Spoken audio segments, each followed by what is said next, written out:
So welcome everyone. We're so glad to have you all with us today. We have another great guest as always. We have Dr. Lew Hamburger. My name is Sarah Brown though with the Arizona Daily Star, and I am joined by my boss, Kurt Prendergast, the new opinion editor for the opinion pages at the Arizona Daily Star. So we'll both be here asking some questions. So let's go ahead and introduce Dr. Hamburger a little bit. And then after I do that, if you want to introduce yourself a little further. So Dr. Hamburger is a retired CEO and psychotherapist who specialized in work with trauma, suicide, humor and psychotherapy, disaster response. That's just a few of the many things that he has had specialty with in the past. So if you want to start off taking a few minutes further introducing yourself, and then we'll get into some more specific breaking down some of those subjects and talking. But as always, all of our guests, please feel free to raise your virtual hand. I'll keep an eye out for that to call on you if you have any specific questions. And then also feel free to take advantage of our chat. I'll also be keeping an eye on that and asking any questions as they come up. So go ahead and take it away if you wouldn't mind, Dr. Hamburger, and introduce yourself a little further, and then we'll go from there. I'm Lew. I'm Dr. Hamburger to my mother, and I insist on people who are angry with me referring to me that way. Okay, I'm not angry at you, so I'll call you Lew. Yeah, I'm Lew. I don't know. I'm better at answering questions than I am speaking, and I certainly am speaking about myself.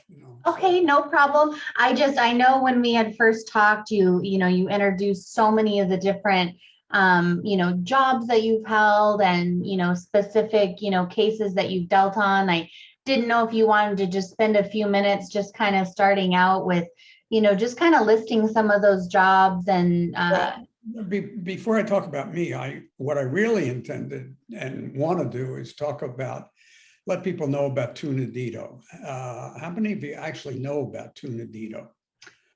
Oh, good. Okay. Yeah, I do think a fair number. Yeah, it's people in Tucson should know that you have a unique, one of a kind, well, there may be a half dozen in the country, operations, a little cottage at Mountain and Roger that houses a program for grief sessions and support mainly for kids. I work with adults because I'm an old guy, but the program is one of the few places, if any, where actually kids can talk about the loss of mom, dad, grandparents, siblings, friends, whatever. It's really hard for them. They can't talk in school because I've heard teachers say, well, just get over it after 2 weeks. And any of you who've lost somebody know that just 2 weeks is just 2 weeks, and that won't cut it. The kids, the younger they are, the more they hear Mary has no daddy and variations on that theme. And teenagers do their thing. So there's really no place that addresses grief and death. The adults who come and I often hear, well, I'm here for my kids. And then about 3 weeks later, they'll be telling somebody who's new in the group, I came here just for me, just for the kids. I didn't think I needed it. And then I bawled my eyes out the first session, and now I come for me. The kids, the evening starts with a welcoming circle. So everybody gets in a circle, commemorates any death anniversaries, and then they go to their age groups. I'm sorry, I just cut myself off. Then they go to their age groups, their peer groups, where kids talk with kids, ages, I'm guessing, I'm my memory stinks, so I'm not sure about this, but we have them as young as 3 to 5, and then elementary school kids, and then teenagers. And we have adults. We have a group for an evening for caregivers, people who have critically ill family members or someone they're caring for or living with. And it's unique because there's no place, there may be a half dozen places in the country where families can go as a unit to grieve, to get support for grief, to learn and get education about death and dying and so forth. I'm new here. I came here from Canada 18 years ago. And I was born in Baltimore and spent most of my adult life in Washington and Philadelphia. I went to school at the University of Michigan in Ann Arbor and the University of Maryland in College Park for my graduate work. And excuse me. So I have no horse in the race as far as Tucson's concerned, but I am telling you that this place is one of a kind. The staff is remarkable and extremely well trained. Liz McCluster, who is the executive director, has tremendous insight into the city and the kind of work that we do. I'm just a facilitator, so I show up on some evenings to facilitate the adult groups, and I like to think I've become somewhat of an ambassador because I can't shut up about the place. I definitely have felt your passion in our conversations, about Tusunadito, and they're definitely a Tucson treasure. And I know we spoke a few weeks ago. We had Mariana here, and she spoke a lot about Tusunadito and the things that they offer. And so, I mean, it sounds like it's been very rewarding for yourself as well as those who are able to attend, help with their grief as a family. And yeah, I mean, it's a one of a kind. It's where for kids, it's possibly the only place they can talk. And it addresses the larger issue for me, which is there's just a dearth. There's no education. There's no part of our education system that deals with death and grief. And so people are left on their own. And occasionally I will try my best to shut my own version and speak through some of the clients that we have. I have a whole bunch of quotes that I have that will refer to specific situations. But, a woman said, people avoid me. It's like I have a disease. Because as soon as I come into a room, people will change the subject, avoid me, talk to this other, move on to another part of the room. This was a woman sharing that had lost someone. Is that what you're? Yes. Okay. Yeah. All of these are people who have lost, in her case, I guess, a husband, as I recall. I don't remember the specific woman. I just make notes, and for the purpose of confidentiality, I don't put any names with them. But I like to talk facts rather than just my own versions. But that's the problem. Another woman, just a couple of weeks ago, sort of summarized what I believe, that, as she put it, grief opens the door to growth. Because grief forces you, it changes your life. And so the effort to not have it identify you and become a permanent victim to it, you have to look at who you are. A number of people have said to me, a problem with is that, how do they put it? And I'm no longer a partner in a relationship. I'm on my own. And I haven't been that way for quite a while. So I have to figure out who the hell I am and what do I stand for. So in that sense, grief, you can't call it a positive, but it forces you to look. And then I'm a big believer. I don't know if any of you follow David Brooks, the New York Times columnist, but he wrote a column months, maybe years ago, about how aging, I am an expert on that, how aging forces you to move from what he called resume virtues to what he also called eulogy virtues. And I think you can fill in those blanks. Resumes have to do with accomplishments, and you wanted me to read my resume and revisit my career, which I'm happy to do, but that's not the point. Because when you get to my age, you're really looking at who am I, what have I contributed, have I made a difference, what's my family like, what are my relationships? And grief, a death of a loved one leaves you without the loved one, and therefore searching a little bit for some meaning about who you are on your own and what you want to do with this life that's left. And the last thing I'll say, I hope you'll ask a lot of questions. The problem with a lack of education, of grief and death education, is that from my perspective, death and grief it should have been included with Erik Erikson's stages of life, because grief and death are actually stages of life. The difference between those stages and static ones like trust versus mistrust and identity during adolescence, the difference is that death and grief, as you well know, can come at any point in your development.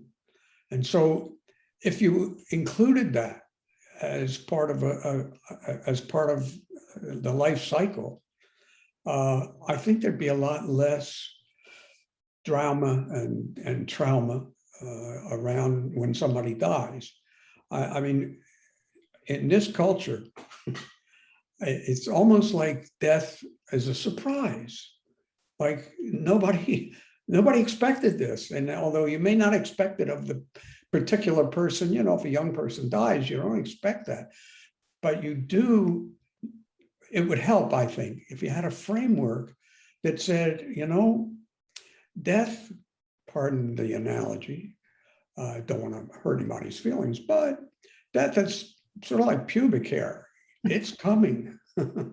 and it's part of life. It's a natural part of life. And there are ways to approach it that'll enhance life, not pour cold water on it. Anyway, that's enough for me. No, well, I appreciate the one word in the little teaser we put, about you being our guest today. And the one theme that I got responses when people were wanting to join today was people really gravitated to that word grief. That was in their responses to me. So we've talked, quite a bit already, even just about death and grief. But can we talk a little bit more about grief? I mean, grief is not just over death. I mean, grief can be over a great many things, so just kind of maybe, what. Hopefully some of those faces and the blanks are people who raised the question with you. So what was the question? They weren't specific questions. I mean, we can get to some, but people just, interested in talking about grief. And so I just didn't know if you, could address anything to that about, the different types of grief over different events in our lives. Yeah, well, I guess in that sense, grief is loss. And all of us have lost one thing or another. And sometimes that loss gets you stuck in the cycle that at the point in your life where you are, and you can't move forward. And that's the kind of grief that's debilitating. But it can happen with anything. I've dealt with rape victims who can't move on. They've lost their sense of dignity. They've lost their decency or their sense of it. And so the effort is to move people to the next stage of life, not denying the grief, but sort of saying, well, this is part of a natural part of life. And that's what I meant before with education. If we had a system and a framework for approaching grief, and as a natural part of life, the simple sentence, grief is a natural part of life, might help a lot of people, because we too often treat grief like it came out of nowhere, like it wasn't supposed to happen. And sorry, but it's part of life, and it's going to happen in some way, shape, or form. Very true. Okay, so we've got some questions in the chat. Of course, all of you are welcome to raise your hand and you can ask these directly, but I can also ask them from the chat. So Margarita asks, has the pandemic changed the way people grieve and or resolve their loss? Well, that's a zinger off the bat. Yes and no. Grief, the pandemic has to be divided into sections. Let's start with the people who died, or people who lost someone to COVID. And we have a number at Tusunadito, and I have some friends as well. In that sense, it's different in that you can't say goodbye. You know, they couldn't get it. These are what people tell me. This is awful, Lew, because I couldn't even say goodbye. I couldn't get into the hospital to see through a window, although some have. Mm-hmm. But that's a terrible thing, because it's almost, there's closure, but there's no closure. Does that make sense? Definitely. Yeah, and so that is different. The other part of the pandemic, the thing that pandemic has done is open the door and interwoven a number of issues and really tough decisions. By that I mean that some of the people that I deal with, and me too, I'm an old guy, I'm 85 years old. I don't appreciate people who do not get vaccinated. I hope that doesn't apply to anybody, but if it does, well, we disagree. But I have a number of clients have come and said, you know, it really pisses me off, the anti-vaxxers. And it's not a political situation. It's what usually comes up in those circumstances is the word selfish. And that, again, the pandemic has opened the door to a whole bunch of conceptual frameworks. Selfish has to do with common decency and how you treat other people, whether you listen to other people, and so forth. So it opens all those cans of worms. And I think the pandemic has done that in a sense, in grief and in lots of other areas, you know.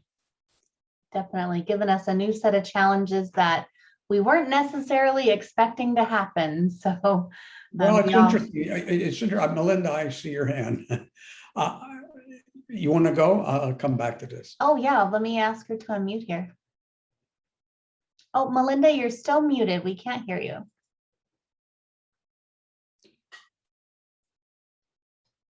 Is that it? There we go. We can hear you now. What I just welcome to my world.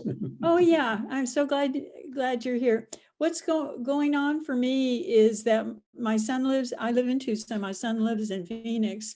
He recently was married, and he and his spouse had a little boy, and Anthony is 5 now. But when he was 4, what this is all about is his mother passed away from cancer of the mouth. And this summer, he intimated to my son, why isn't she coming home? She doesn't love me anymore. That's why she's not coming home. And he was 4 when he said this. And like, I'm his grandmother, I'm stepping on, what's the expression, eggshells, because I don't want to say the wrong thing. Well, I know you have the program, and I'm in Tucson, and I'm going to tell my son about it.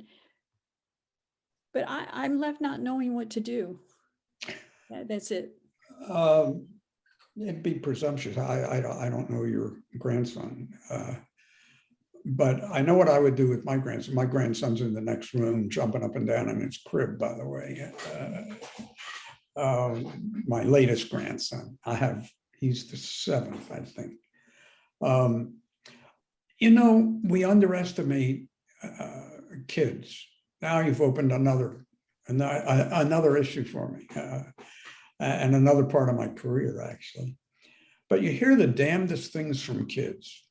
So don't let me off the hook, Melinda. You can come back and see what you make of this. But what would you answer to questions? And I wrote down the most common questions that I hear from kids. Where do dead people go? Why do people have to die? Why did God take grandpa? And now I'm hearing from you that a comment that I hear in working with survivors of suicide. The kids often say, well, Daddy didn't love me. Pardon my reference to men, but when you're dealing with suicide, high percentage are men. And that's what kids will say. So how do you respond to that? The first thing I can tell you is a lot of research that kids, prior to the 19th and early 20th century, kids were treated as little adults. Well, they're not. Their brains are different. Their brains don't, Socrates had it right. Kids have no brains. The prefrontal cortex, the part of the decision-making part of the brain, doesn't really develop until somewhere between 15 and 25. And depending what research you're looking at. So the kids don't think in the same terms that we do. I work with adults, and that's a big theme that we have. Your kids don't see the world the same as you do. And so your grandson doesn't see the world the way you do. He just sees his mom isn't coming home. So that's hold that aside, because I need to throw in the age at which kids actually have some concept of death. And that comes, most of the research, and I haven't done any recent, so don't trust me, Google it. But most of the research suggests that kids do not have a grasp of the finality of death till about ages 11 and up. So your grandson, how old is he? He's 5. 5. Kindergarten. So the first thing is that, again, let's come back to my initial thought, if I might. It would help if people early on, the earlier people saw death and grief as a natural function of life, the better and the easier it's going to be for them to deal with loss. Because your grandson has no concept that she's not coming back. But if he were taught, like, you're going to grow up and we all grow up and we're all going to die. My wife, I love to quote my wife on this one, because she keeps saying to people who raise the question, face it, none of us are getting out of here alive. And there's a hell of a lot of truth in that. And because it's semi-humor, it changes the perspective a little. It helps change the perspective. So you can talk to your grandson. If I talk to my grandson, well, first of all, when my wife died, my first wife, I was married for 46 years to her. And when she died, my grandson, who was 3, I think at the time, when he got off the plane to come see us, we were living in Edmonton, Alberta. He looked up and he said, "Where's Grandma Pat?" That would be my wife. And I was stuck as you are. with all my training, at that particular moment in time, I was stuck. And my daughter-in-law looked at him and said, "Oh, see that cloud? She's up in heaven." The answer was, "Oh, okay." And that was enough. So it's like, be careful. You ask people for, like motor mouths like me, you ask me what time it is, I'm going to give you the history of clocks. They don't need that. They need to know that daddy's there for them. Mommy would be there, but she was sick. A lot of kids understand sickness. They don't understand the finality of it. I think that's what I wanted to hear, that they need to hear that daddy or mommy will be there for them. Right. Right. Many times. It's okay to say where, because people tell them she's in heaven. And I didn't know if that was good or not good to say. Who am I to say whether that's good or not good? If it works, I don't have any problem with it. I mean, it's not a religious issue to me. It's an issue of helping support a kid who's hurting. And if that helps support a kid who's hurting at 3 years old, it ain't going to kill anything. The important thing, that's my judgment. The important thing is that that he know. Let me ask you a question. Has he gotten around to asking his dad, what's going to happen to me if something happens to you? That's a question lots of kids ask. Oh, he hasn't, I don't know about that, but he's told me, he's told me that because I have a small apartment, and he realized that for a boy like that, an apartment for one would not be sufficient. So he made other no, that's all I can tell you, because that's all I know. He chances are he'll get around to that, because many kids, one of the early questions they ask is, "Mommy, what's going to happen to me if something happens to you?" I hear that within 2 weeks of a death often. Actually, now I just got kind of a tug at my heart. I think he would know, because he lives with his other grandparents a lot. My son takes him. So that may be that level of support may be why he hasn't asked the question, and that makes sense. But it's support. At 3 years old, you don't need to explain, the history of death. But as long as he knows that there are people around who love him and support him, and you come up with what you're comfortable with telling him about his mother and death. But sooner or later, kids manage to deal with death. They know that the person isn't coming back. But with all that support that he's got, you should be able to comfort him in ways that other people can't. I mean, a lot of kids don't have that kind of support. So I would focus on the support and not the explanation until you land on one that he would like. What does he think? Does he think mommy doesn't love him? Where does he think mommy is? What happened to mommy? As long as you can bless him with the support that you guys have. Thank you so much. You made it clear. Thank you so much. And thank you for sharing, Melinda. We'll share as well the link to Tusunadito. We'll share the link in the chat.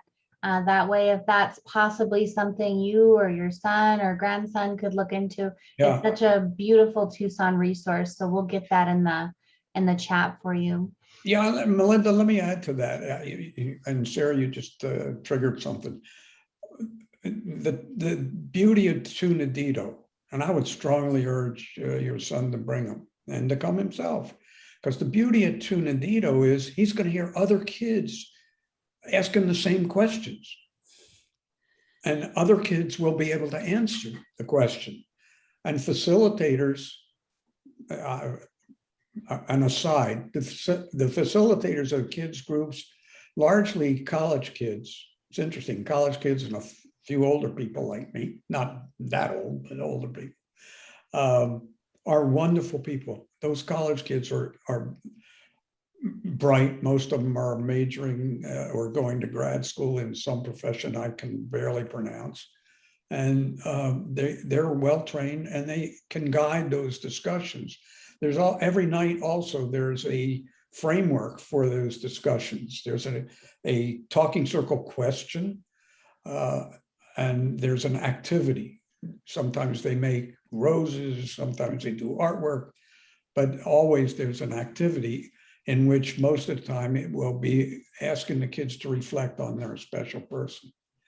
It's very touching. And because the kids are talking to kids, 3-year-olds are talking to 5-year-olds or 4-year-olds, it's a whole different element, but it does happen. People don't believe it, but it does happen. So I would urge him to go. All right, so I see a couple hands there. We'll get to those, but let's ask one from the chat here. I was asked by someone if you could address coping mechanisms for older ones who face a little loss every day, like their health, memory, and sometimes there's little hope of getting better. If you have any suggestions for coping mechanisms when dealing with those losses. This is going to sound oversimplified, but because I don't know the specifics of the asker, the answer isn't specific to anyone except me. When I lost my wife, and then I met this crazy nurse from Tucson and ended up moving from Canada down here. What I needed most was some sense of meaning. And in my work with fellow geriatrics, that's the big issue. What does this life, what's left of this life, and can I contribute? What's the meaning? How can I find what means a lot to me in this life? I also work with a group of high school kids in the field of social action. That helps give me meaning because I know the next generation I'm doing something that taps into the next generation that it'll make the world just a little better. That's the only thing I really know. And I've had a lot of discussions with retirees because when I first retired, I was at a loss. I had lost a wife, I had lost a career, I gave up a career, but then I revived it here in the volunteer sense, which is what I wanted to do. I found meaning in payback for a lucky life. I can't answer for everybody, and some people will say, oh, I can't find any meaning, and maybe they can't, but then they need help. They see a therapist, start with a friend,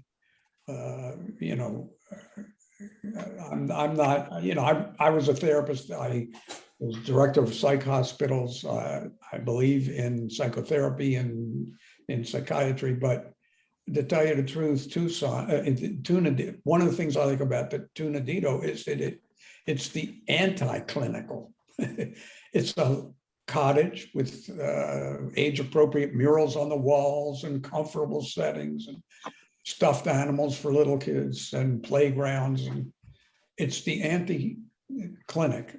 And as a result, it's easier for people to settle in and be comfortable and share and heal.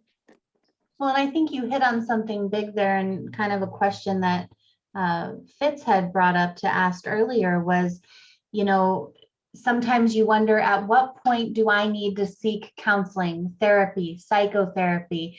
And that right there could be one. If, struggle, it doesn't have to be some, big issue. It could be that you're struggling to find meaning, and getting help in those ways, having talk therapy, that just kind of, when you were saying that, it was like, that kind of answered it for me. Like, yeah, sometimes that might be when you need the help. The book that changed my life, and I read it when I was in graduate school, so it's been a while. And some of them, I hope, have heard of it. It's Viktor Frankl's Man's Search for Meaning. He developed an entire called logotherapy, Greek logo being the Greek for meaning. And he developed an entire school of therapy around this search for meaning. And, I go back to David Brooks's virtues, the resume virtues and the eulogy virtues. Before geriatrics, me too. You look at the resume virtues, you want to build accomplishments. And then as you get older, you begin to say, wait a minute, nobody, and I can tell you, I did some things I'm very proud of, and we built some programs and schools that I'm very proud of. Nobody gives a damn. They're still going, so I care about that, but nobody knows I was associated with them. They happened in Philadelphia, Nobody in Philadelphia, I don't think there's a single soul in Philadelphia that knows I'm in it. So, those kinds of accomplishments tend to fade in significance.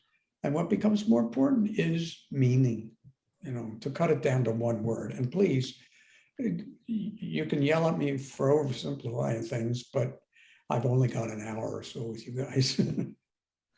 Of course. Well, thank you for that. And also thank you for who had submitted that question. So I see a couple hands. I saw Sam, if you want to go ahead and unmute yourself and ask your question. Although I saw you disappear now. Are you still there? Oh, I'm here. Yep, I went ahead and I lowered my hand. Okay, great. All right. Well, hello, everybody. Sam Bandera from Pima Council on Aging with the caregiver support groups. Yeah. Good to be here. Lew, I first wanted to mention I really like your email handle, Life with Gramps. Yeah.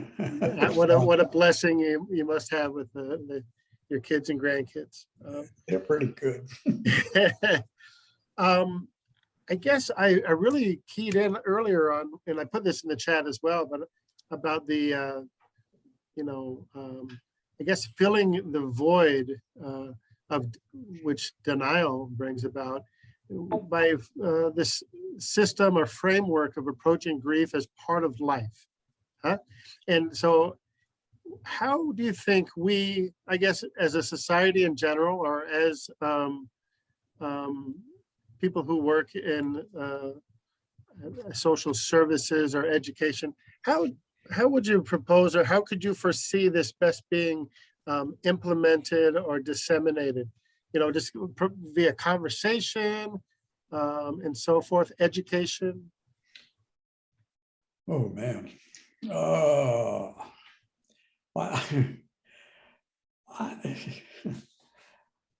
Curriculum. Just to get, no, I keep it simple. Yes. I would find some friends.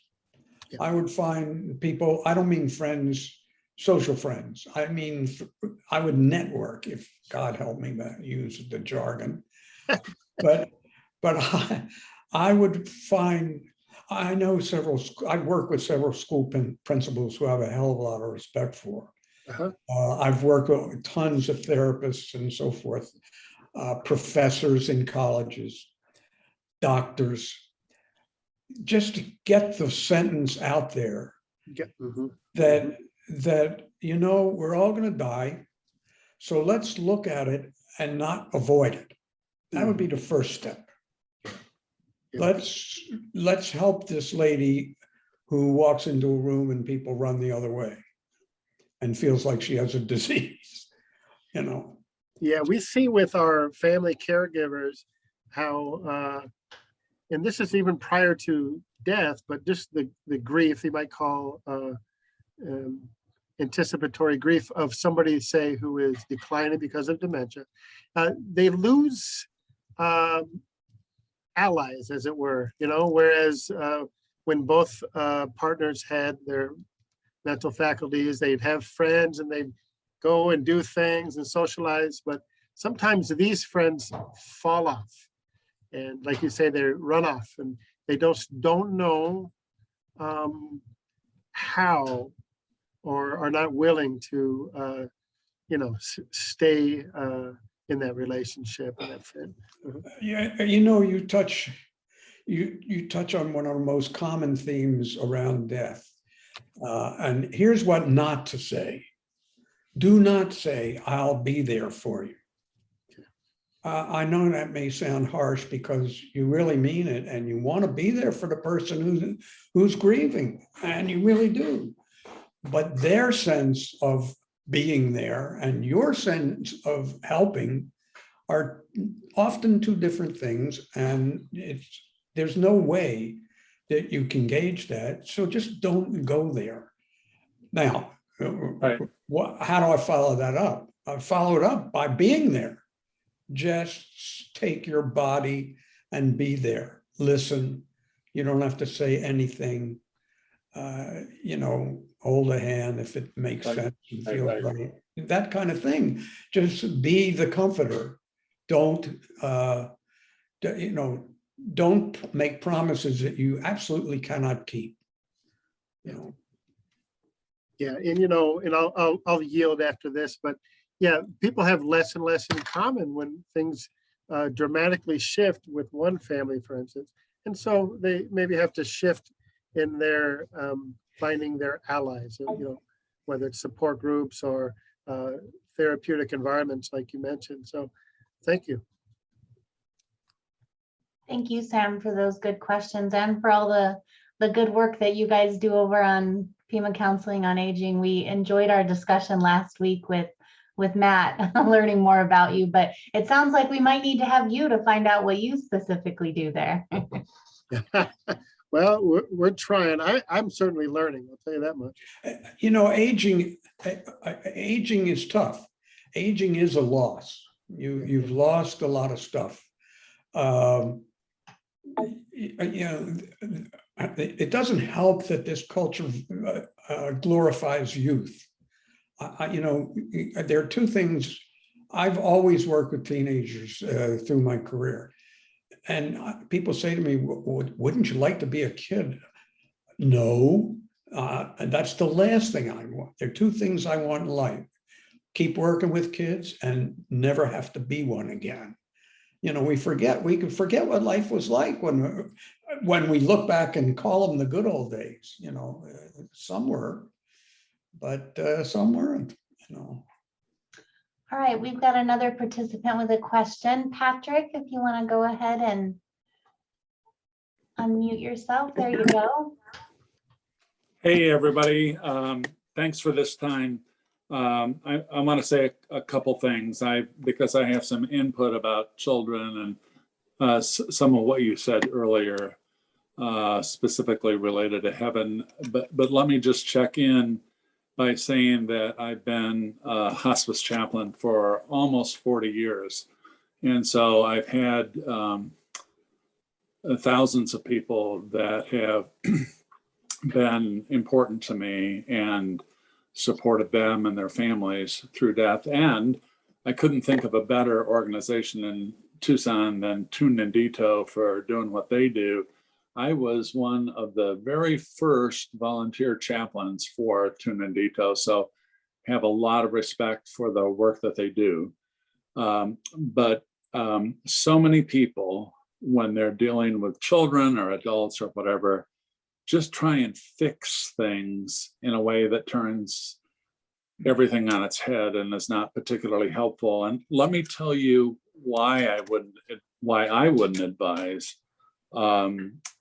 telling a child that mom, dad, grandma, grandpa is in heaven, no matter what you believe. Loved ones that I have lost, I believe they're in heaven, but you don't know for sure. But one of the things that's saying anything that sounds like that becomes a problem is theologically, as kids grow up and have heard mommies with in heaven, and I've seen it happen, and I've heard adults recount their experience as children being told their mom or dad is with God or in heaven, is that they really get very angry that quote, God took them, why, when I needed them here on earth, why in the world was mom displaced into heaven? And so I think that's really kind of dangerous territory. I think what any of us need most is love, and to be, as you said earlier, to be present, and sometimes say something, and sometimes not. Just being there and holding a hand or hanging out means all the world. The words tend to not be remembered, but the presence and the emotional impact is always remembered. Now, I have a special interest also in children, in that I'm a professional Santa Claus.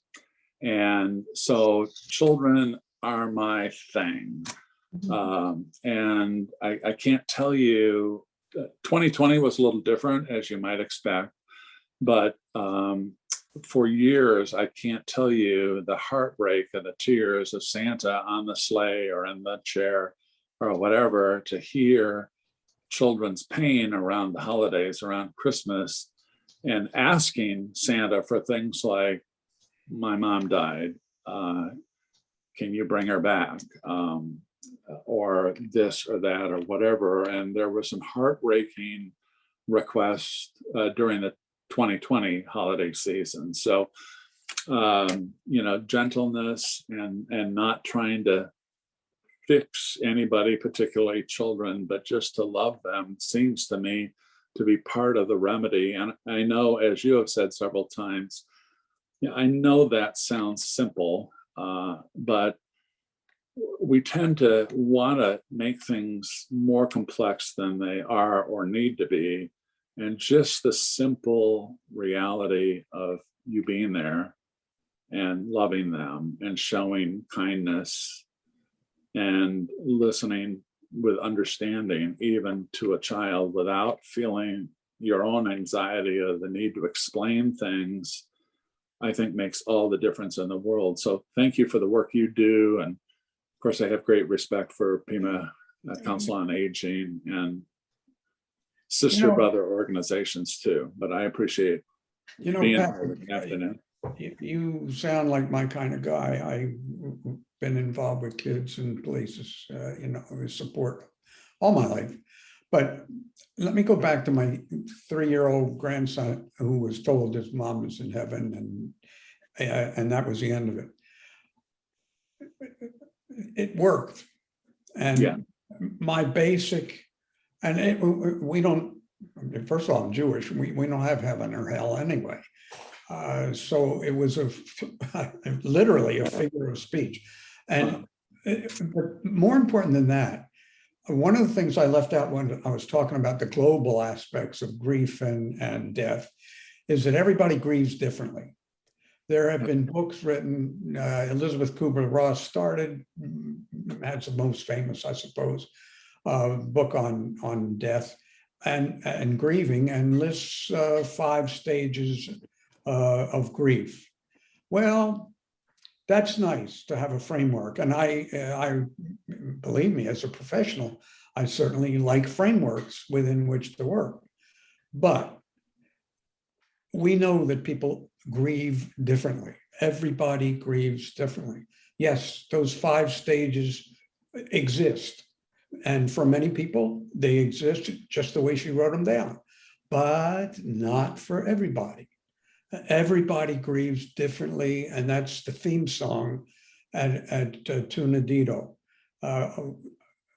There's no right or wrong way to grieve as long as it works for you. If it's trapping you into victimhood, that's something else. But everybody grieves differently. Some people go through all 5 of those stages. Some people go through none. Nobody goes through them in the same order. And there is a frame of reference, that's all. By the way, and again, the study of grief should include those stages, except they should point out that not everybody goes through them. They're just reference points. And that's why education is so critical and would help you probably cut down Tusunadito's population by half. But if people knew that that death was a normal part of life, none of us getting out of here alive, it's gonna happen. Now, what can we do? I mean, how can we frame it? And that whoever asked about the geriatrics, and what do you say to them? It's the same issue. It's how do you find meaning? Right. By the way, David Kessler, who co-wrote 2 books with Elizabeth Kubler-Ross, and who is a friend of mine, wrote a book long after Elizabeth had died, but he called finding meaning the 6th stage. Absolutely. And so I couldn't agree with you more in terms of a search for meaning and the importance of it. Yeah. Thank you so much, Patrick. All right, we've got another question here from Brian. Want to go ahead and unmute? There you go. Yes, thank you. And this will be actually both for Patrick and for Lew. Would be how do you counsel family members of a person who is an atheist that is passing away and not reforming before they go? How do you deal with a family if they are still believers in that kind of situation? If they are not believers? If they are believers, but the person who passed is not, and never reformed before dying. You have more experience in this than I, Patrick. He's muted. Well, there you go. I think to be able to respect their belief system, whatever it is, particularly if it's religious and different than the deceased, but showing all the respect and anything you would say for a person who is an atheist or agnostic, because no matter what our belief system is, none of us really will know. I mean, you can hold on to belief pretty strongly, but none of us know until we die what really happens or what it's about. So I think you can hold them all in love, and ultimate key is respect. I'm not sure that there are many options here. Are they going to it's the deceased that was the atheist? Yeah, if that's the case, yeah. How do you deal with a believer family? Yeah. First of all, we're human beings first, and religious followers after that. It takes a while to be a religious follower. You drop out of the womb, you're already human. So that's the first thing. The second thing is, I'm not sure what the options are. What are you is an option to deface the person? And in some cases, rare, I must admit, I've run across people who say, well, I'm not grieving for them because they didn't believe in this, that, or the other. And that's come from all kinds that's come from Muslims and Jews and Catholics and Protestants and all over the lot. But it's pretty rare. And if the alternative is to defame the deceased, what does that say about you? Yeah. Well, I'm also there. I would say to them, hey, wait a minute, if you're bad mouthing this guy and he's dead, what does that say about you and your needs? Well, there's another thing, which is prior to death. There's also the case of the family feeling that the person is going to hell because they died an atheist, and how do you console them about that? Well, one thing then, this is a hospice patient who's an atheist. His family is Christian, fundamentalist Christian, and they believe just exactly what you just said. I mean, I take their framework. I always work with people's framework. I take their framework and say, golly, a God who has the love and grace to raise Jesus from the dead can do whatever God wants to in the context of loving your dad or whatever, because it's very typical for those kind of families to want dad to find Jesus before he dies, and then when he doesn't, to say he's going to hell. And it's like, well, wow, if the God that you have expressed your love for is a God of love and grace, I think it might be possible for your father to be embraced wholly in whatever life there is after. Couldn't say it better. Nice. Okay. No, very good. That's a very good framework to work from. Yeah. Thank you. Thank you, Brian, and thank both Patrick and Lew for that. So we are winding down on our time. We've talked about a lot of different subjects today, but you have time to put in a plug for humor? Yes, please go ahead. My last, as you well know, my last name is Hamburger.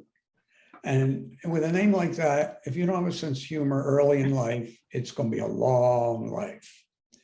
And I could regale you with all kinds of stories that I promise you would laugh at. But I want to apply it to death and grieving at the moment also, because I've given some talks, continuing education talks to therapists and that kind. And we talk about humor, and I talk about humor in therapy a lot. And in one instance, my wife and I, and she's great, she's a nurse, and we did this together, this session. And after the first hour, we realized our best stuff brought nothing. So in the intermission, we asked some of the students there, well, what's going on here? We know the stuff works. It's funny. It's good stuff. Why nobody's laughing? And she said, our professors told us that humor is unprofessional. Oh. And I want to put the lie to that. And I'll do it through something I heard just a couple of weeks ago. We were talking, that's how common it is. I can refer to something that just happened a week or two ago. But there was a couple, a grandparent couple, and we have a lot of them that are now caregivers of, young children. And they said, what was it? Oh, this was the grandparents of a suicidal son, and they were left as kids. And they looked at each other and they looked around the room and they said, let us explain that to you. This is a good thing because, you see, we found a new way to have kids. And not the funniest thing I've ever heard, but in the middle of sobbing and grief and so forth, it changes perspective. And the whole nature of the group at that point changed, and a new framework in which to look at death was on the table. So don't dismiss humor if you can, and particularly with kids, because kids can go from laughter to tears in nanoseconds. And sometimes helping them laugh changes it, because they're not going to get an explanation of death. Their brains are not wired at that point to understand the depth of what you're telling them. So treat them as they are. They're little kids. Where do you think mommy went? What do you think can happen to? Well, that's dangerous, but I agree with Patrick. The big thing is to smother them with support and love, because that's what they really need. That's all their questions lead to. What's going to happen to me? And it's such a great question. And almost every kid I've ever worked with gets around to that if a parent dies, particularly. So, if you can help them to smile and laugh, they're more open to whatever you're going to give them next. That's the first thing. The second thing is it's pure support. It's warmth. It's fun. And therein, you do something to break the cycle of sadness.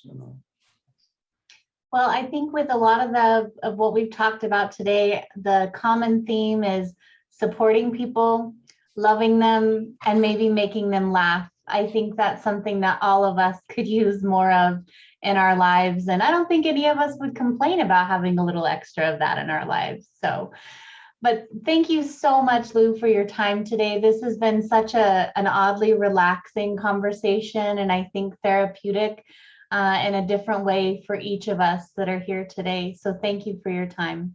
Thanks, Lew.